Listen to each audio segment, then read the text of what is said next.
تو یہ پوری دنیا میں اس کی مثال ہے کہ جہاں وہ 10 لوگوں کے آپ کے لیے مارے گا تو 2 اپنے لیے بھی مارے گا. ایک فیلئر جو عدالتی نظام کا ہے وہ یہ ہے کہ ہم نے کرمنل جسٹس سسٹم، وہ اس میں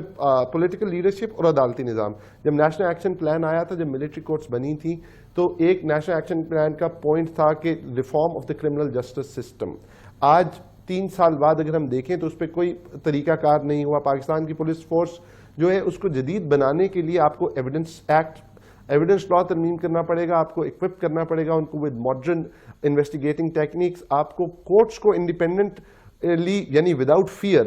فیصلہ کرنا پڑے گا. اور یہ تمام ہم نے دیکھا کہ اس میں یہ ایک سوشل، اور آخری بات، چوتھی بات یہ ہے کہ سوشل ایکسیپٹنس ہماری